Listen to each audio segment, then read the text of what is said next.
স্ক্রিনে আপনারা যে কমেন্টটি দেখছেন এটি আমাদেরই এক প্রিয় দর্শক মোহাম্মদ ফারুক ভাই করেছেন। তিনি লিখেছেন, একা ঘরে ঘুমাতে অনেক ভয় লাগে, তবুও ঘুমাতে হয়, কারণ আমি কোনো এক জিন আক্রান্ত রোগীর কাছে বসে জিন ছাড়ানো দেখেছিলাম। হঠাৎ জিন আমাকে ওই দিন আক্রান্ত ব্যক্তির মাধ্যমে বলল, আমি আপনার কাছে আসব, আপনাকে আমার পছন্দ হয়েছে। এই এক কথা অনেকবার বলেছে। এখন আমার ভয় হয় আমার কোনো ক্ষতি করবে কিনা। প্রিয় দর্শক, ফারুক ভাইয়ের এই ভয় আর মানসিক কষ্টের কথা শুনে আমাদের হৃদয় ছুঁয়ে গেছে। কিন্তু এই সমস্যা শুধু ফারুক ভাইয়ের একার নয়, আমাদের চারপাশে এমন অনেকেই আছেন যারা কোনো কারণে জিনের আছর বা শয়তানের এমন হুমকিতে চরম আতঙ্কে দিন কাটাচ্ছেন, রাতে ঘুমাতে পারছেন না।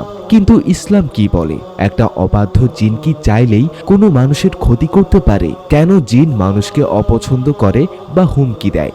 আর যদি এমন পরিস্থিতির মুখোমুখি আপনি কখনো হন, তবে সুন্নাহর এমন 4টি শক্তিশালী আমল রয়েছে যা করলে স্বয়ং ইবলিস শয়তানও আপনার ঘরের সীমানায় পা রাখার সাহস পাবে না। ফারুক ভাইয়ের কমেন্টের সূত্র ধরে আজ আমরা জানব জিনের এই ভয় থেকে চিরতরে মুক্তি পাওয়ার শতভাগ পরীক্ষিত সুন্নাহ ভিত্তিক সমাধান। তাই নিজের এবং পরিবারের সুরক্ষায় ভিডিওটি 1 সেকেন্ডও স্কিপ না করে শেষ পর্যন্ত দেখুন। আসসালামু আলাইকুম ভিউয়ার্স, আমাদের চ্যানেলের বিশেষ একটি পর্বে আপনাদের স্বাগতম, যেখানে আমরা আমাদের দর্শকদের সরাসরি সমস্যার ইসলামিক সমাধান দিয়ে থাকি। আপনি যদি আপনার ঈমান ও সুরক্ষাকে মজবুত করতে চান, তবে এখনই চ্যানেলটি সাবস্ক্রাইব করে পাশে থাকা বেল আইকনটি অন করে দিন।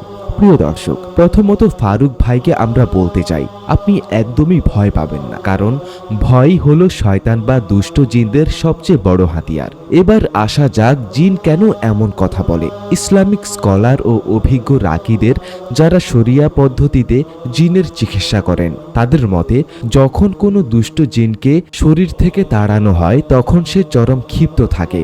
সে তার পরাজয় ঢাকতে এবং আশেপাশে থাকা মানুষদের মনে ভয় ঢুকিয়ে দিতে এমন নাটক বা হুমকি দেয়। সে বলে, তোমাকে আমার পছন্দ হয়েছে, আমি তোমার কাছে যাব। এটি আসলে সিংহভাগ ক্ষেত্রেই একটা মিথ্যা হুমকি বা মনস্তাত্ত্বিক চাল। শয়তানের কাজই হলো মানুষকে ভয় দেখানো।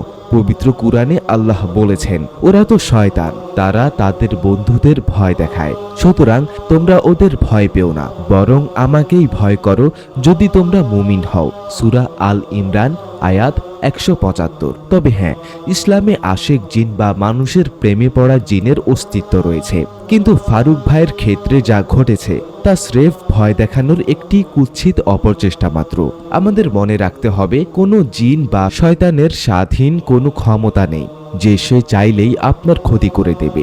এই মহাবিশ্বে আল্লাহর হুকুম ছাড়া একটা গাছের পাতাও নড়ে না। রাসূল সাল্লাল্লাহু আলাইহি সাল্লাম হযরত ইবনে আব্বাস রাদিয়াল্লাহু তাআলা আনহুকে একটি ঐতিহাসিক নসিহত করেছিলেন, যা আমাদের সবার মুখস্থ রাখা উচিত। তিনি বলেছিলেন, মনে রেখো, সমগ্র দুনিয়ার সব সৃষ্টিও যদি একত্রিত হয়ে তোমার কোনো ক্ষতি করতে চায়, তবে আল্লাহ তোমার ভাগ্যে যা লিখে রেখেছেন তার বাইরে তারা বিন্দুমাত্র ক্ষতিও করতে পারবে না।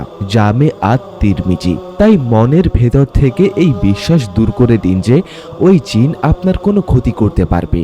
আপনি যতক্ষণ আল্লাহর সুরক্ষায় থাকবেন, দুনিয়ার কোনো অপশক্তি আপনার স্পর্শ করতে পারবে না। ফারুক ভাই এবং আমাদের মধ্যে যারা এমন একা ঘরে ঘুমাতে ভয় পান, জিনের আসরের শঙ্কায় আছেন, তারা আজ থেকেই নিয়মিত এই 4টি আমল শুরু করে দিন। 1. ঘুমানোর আগে 3 কুলের আমল ও আয়াতুল কুরসি। প্রতি রাতে বিছানায় যাওয়ার পর অজু অবস্থায় 2 হাত একত্র করে সূরা ইখলাস, সূরা ফালাক এবং সূরা নাস পড়ে হাতে ফু দিয়ে শরীরে হাত বুলিয়ে নিন। এটি পরপর 3 বার করুন।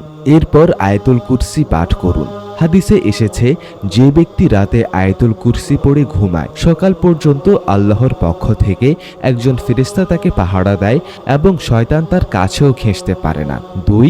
ঘরের দরজায় বিসমিল্লাহ বলা। রাতে যখন আপনার ঘরের মূল দরজা বা জানালা বন্ধ করবেন, তখন স্পষ্ট আওয়াজে বলুন বিসমিল্লাহ। সহিহ বুখারী হাদিস অনুযায়ী আল্লাহর নাম নিয়ে যখন কোনো পাত্র বা দরজা বন্ধ করা হয়, শয়তান তা খোলার ক্ষমতা রাখে না। 3. সূরা বাকারার শেষ 2 আয়াত। প্রতি রাতে ঘুমানোর আগে সূরা বাকারার সেই 2টি আয়াত তিলাওয়াত করুন। নবীজি সাল্লাল্লাহু আলাইহি সাল্লাম বলেছেন, যে ব্যক্তি রাতে এই 2টি আয়াত পড়বে তা তার সুরক্ষার জন্য যথেষ্ট হয়ে যাবে। 4. সকাল সন্ধ্যার ইস্তেগফার ও দোয়া। সকাল এবং সন্ধ্যায় 3 বার করে এই দোয়াটি পড়ুন। বিসমিল্লাহিল্লাযী লা ইয়াদুরু মা আসমিহি সাইয়ুন ফিল আরদি ওয়ালা ফিস সামাই ওয়াস হুয়াস সামিউল আলিম। এই দোয়া পড়লে কোনো বিষাক্ত জিনিস বা অপশক্তি ক্ষতি করতে পারে না। ফারুক ভাই, আপনি আজ রাত থেকেই এই আমলগুলো পরম বিশ্বাসের সাথে করুন। ঘরে কোনো প্রাণীর ছবি বা কুসংস্কারের জিনিস থাকলে তা সরিয়ে ফেলুন। 5 ওয়াক্ত নামাজ সময় মতো আদায় করুন। আপনি যখন আল্লাহর জিকিরে আপনার ঘর ও মনকে জ্যান্ত রাখবেন, তখন ওই দুষ্ট জিন আপনার ধারের কাছে আসা তো দূরের কথা, আপনার ঘরের আলো দেখলেই ভয় পেয়ে যাবে। ইনশাল্লাহ আপনি শান্তিতে ঘুমাতে পারবেন। প্রিয় দর্শক, ফারুক ভাইয়ের মতো আপনাদের মনেও যদি ইসলাম, সমাজ বা অদৃশ্য জগৎ নিয়ে কোনো প্রশ্ন বা ভয় থেকে থাকে, নির্দ্বিধায় আমাদের কমেন্ট বক্সে লিখে যান। আমরা চেষ্টা করব সুন্নাহর আলোয় আপনাদের প্রতিটি সমস্যার সঠিক সমাধান দিতে। ভিডিওটি ভালো লাগলে লাইক দিন এবং ফারুক ভাইয়ের মতো আর কোনো ভাই যেন ভয় না থাকে তাই ভিডিওটি সবার সাথে শেয়ার করুন। দেখা হবে পরবর্তী কোনো গুরুত্বপূর্ণ ভিডিওতে। আল্লাহ আমাদের সবাইকে শয়তানের সমস্ত চক্রান্ত থেকে হেফাজতে রাখুন। আসসালামু আলাইকুম ওয়া রাহমাতুল্লাহ।